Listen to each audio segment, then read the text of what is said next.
आज के इस एक्सप्लेनर में हम बात करने वाले हैं बेलगाम के एक ऐसे रोंगटे खड़े कर देने वाले ट्रू क्राइम केस की जहां अथाह दौलत, पारिवारिक उलझनें और इंसानी दिमाग का वो स्याह हिस्सा सब आपस में टकराते हैं। हम समझेंगे कि कैसे लालच और अकेलेपन ने एक पूरे परिवार को तबाह कर दिया। अब जरा इस बेहद ठंडी और खौफनाक धमकी पर गौर कीजिए। मैं अपनी प्रॉपर्टी के लिए किसी भी हद को पार कर सकती हूँ। ये कोई फिल्मी डायलॉग नहीं है। ये एक बेटी की अपने 70 साल के बुजुर्ग पिता को दी गई धमकी है, और वो भी तब जब उसकी माँ का बस अभी अभी निधन हुआ था। घर में मातम पस रहा है, लेकिन बेटी अनुराधा के दिमाग में सिर्फ और सिर्फ प्रॉपर्टी घूम रही थी। ये एक लाइन ही हमें बता देती है कि आगे क्या होने वाला है। और ये कोई आम प्रॉपर्टी नहीं थी। दांव पे लगे थे पूरे 500 करोड़ रुपए। जी हां, मुंबई की एक बेहद प्राइम लोकेशन वाली प्रॉपर्टी जो अनुराधा को अपनी एक मशहूर डांसर नानी से विरासत में मिलने वाली थी। इतनी बड़ी रकम जिसने खून के रिश्तों की अहमियत को लिटरली खत्म कर दिया था। तो आइए इस एक्सप्लेनर के पहले हिस्से की तरफ बढ़ते हैं। पहला अध्याय 500 करोड़ की दुश्मनी, और देखते हैं कि कैसे ये दौलत बाप बेटी के बीच एक दीवार बन गई।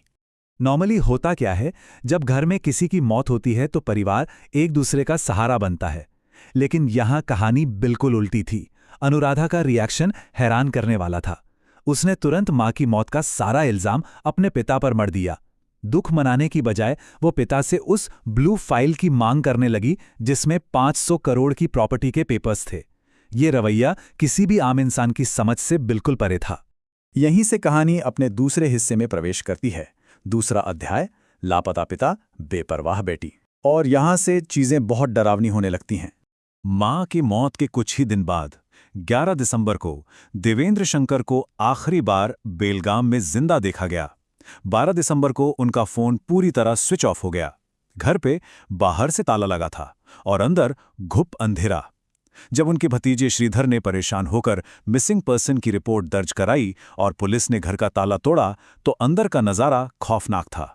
घर में बी पॉजिटिव खून के धब्बे बिखरे पड़े थे। जरा पुलिस के सामने अनुराधा के इस बयान को सुनिए। मुझे रत्ती भर भी इंटरेस्ट नहीं है ये जानने में कि अब्बा कहाँ हैं। मतलब एक तरफ घर में खून के धब्बे मिल रहे हैं, पिता गायब हैं, और बेटी का रिएक्शन इतना रूखा और संवेदनहीन। यही वजह थी कि इन्वेस्टिगेटर्स ने बिना वक्त गवाए अनुराधा को ही इस केस का प्राइम सस्पेक्ट मान लिया। लेकिन तभी कहानी महाराष्ट्र का रुख करती है। हमारा तीसरा अध्याय, कोल्हापुर की लावारिस लाश। हुआ ये कि कोल्हापुर में एक बेनाम जली हुई लाश मिली जिसके सिर पर गहरी चोट के निशान थे। अब सवाल था कि बेलगाम के केस का कोल्हापुर से क्या कनेक्शन। यहीं पर आती है कातिल की एक छोटी सी लेकिन बहुत बड़ी गलती। लाश को जिस टेप से लपेटा गया था उसमें अलंकार साड़ी के कुछ पैम्फलेट चिपके रह गए थे। पुलिस ने जब इस सुराग का पीछा किया तो ये लिटरली एक पेपर ट्रेल बन गया जो उन्हें सीधा बेलगाम की एक एडवर्टाइजिंग एजेंसी तक ले आया। बेहतरीन पुलिस वर्क है ना। लाश की पहचान देवेंद्र के रूप में हो चुकी थी, और इसी के साथ हमारा चौथा अध्याय शुरू होता है, सुराग और पूछताछ, जहां मर्डर इन्वेस्टिगेशन ने पूरी रफ्तार पकड़ ली। अब जरा इस सस्पेक्ट मैट्रिक्स को देखते हैं। ये एकदम क्लियर कर देता है कि पुलिस का सारा फोकस अनुराधा पर ही क्यों था। भतीजे श्रीधर और हरि का कोई मोटिव नहीं था और वो पुलिस की पूरी मदद कर रहे थे। नौकरानी मालती और टिफिन वाले का नाम सिक्योरिटी लॉक से क्लियर हो गया। बची कौन? अनुराधा। उसके पास 500 करोड़ का सबसे बड़ा मोटिव था, और पुलिस की बिल्कुल मदद न करने का उसका अड़ियल रवैया उसे कटघरे में खड़ा कर रहा था। ऐसा लग रहा था कि केस सॉल्व हो गया है, बेटी ही कातिल है। लेकिन तभी एक नया किरदार सामने आता है। एक लोकल किराने की दुकान का मालिक अजीत शास्त्री देवेंद्र के घर आकर उनके बारे में पूछताछ करने लगा। उसने खुद को दूर का रिश्तेदार बताया, और बस इस एक छोटी सी मुलाकात ने इन्वेस्टिगेशन की पूरी दिशा ही पलट कर रख दी। और यहीं से खुलता है पांचवां अध्याय, असली कातिल का पर्दाफाश।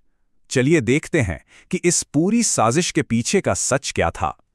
इस टाइमलाइन पर नजर डालिए। अजीत शास्त्री की चालें कितनी कैलकुलेटेड और खौफनाक थी।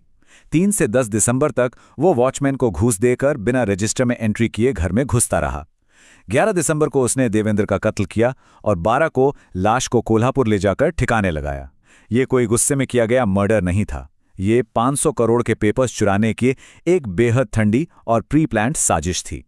लेकिन सबसे दिल तोड़ने वाली बात, इस पूरी कहानी की सबसे बड़ी विडंबना क्या है पता है? अजीत ने जिन प्रॉपर्टी पेपर्स के लिए एक बुजुर्ग की जान ली, असलियत में वो पेपर्स घर में थे ही नहीं। देवेंद्र ने वो प्रॉपर्टी बहुत पहले अपनी बेटी अनुराधा के नाम कर दी थी और कागजात बैंक के सेफ वॉल्ट में रखे थे। उन्होंने ये बात सिर्फ इसलिए छुपाई थी ताकि इसी बहाने उनकी बेटी उनसे मिलने घर तो आएगी। जरा सोचिए, एक अकेले पिता की अपनी बेटी से मिलने की इसी छोटी सी चाहत ने अनजाने में उनकी जान ले ली।